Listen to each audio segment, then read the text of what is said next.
సంవత్సరాల తరబడి ఎన్ని మందులు వాడినా మీ మోకాల నొప్పులు తగ్గట్లేదా? ప్రాణ పెయిన్ క్లినిక్ లో అత్యాధునిక చికిత్స. ఏపీలో ఎన్నికల వేళ వితంతు వృద్ధాప్య పింఛన్ల పంపిణీ మరోసారి కీలక అంశంగా మారుతోంది.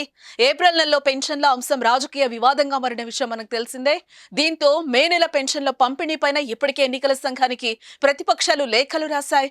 ఇంటి వద్దకే పెన్షన్లు ఇచ్చేలా చర్యలు తీసుకోవాలని కోరాయి. అయితే పెన్షన్ల పంపిణీపైన ఈసీకి సీఎస్ నివేదిక పంపింది.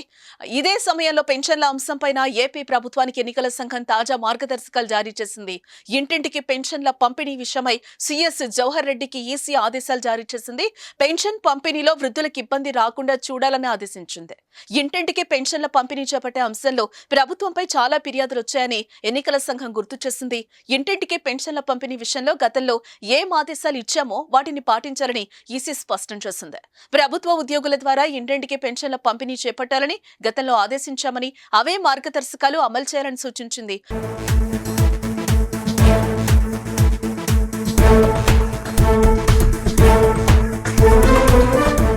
ఇంటింటికి పెన్షన్ల పంపిణీ కుదరని పక్షంలో డీబీటీల రూపంలో చెల్లింపులు జరపాలని ఈసీ స్పష్టం చేసింది.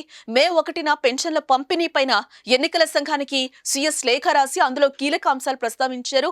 ఇంటింటికి పెన్షన్ పంపిణీ అవకాశాలపై ఇప్పటికే సెర్ఫ్ అధికారులు కలెక్టర్లతో సమీక్షించామని, అది సాధ్యం కాదనే నిర్ణయానికి వచ్చామని చెప్పారు. ప్రభుత్వం నుంచి ఈసీకి పంపిన లేఖలో రాష్ట్రంలో 15,004 గ్రామ వార్డు సచివాలయాల్లో 1.60 లక్షల మందికి గాను 1.26 లక్షల మంది మాత్రమే పనిచేస్తున్నారు. అంటే సగటున ఒక్కో సచివాలయంలో పనిచేస్తున్నది 8 మంది మాత్రమేనని లెక్క చెప్పారు.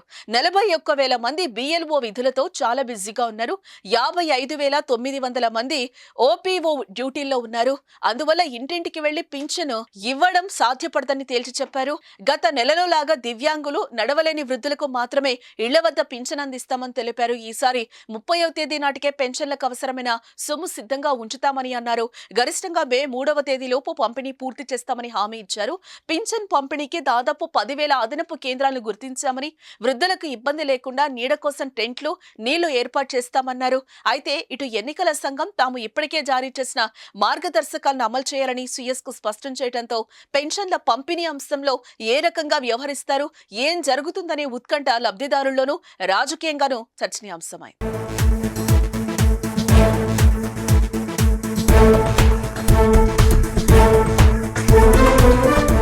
సుమన్ టీవీలో మీ పర్సనల్ అండ్ బిజినెస్ ప్రమోషన్స్ కోసం కింది నెంబర్కి కాంటాక్ట్ చేయండి.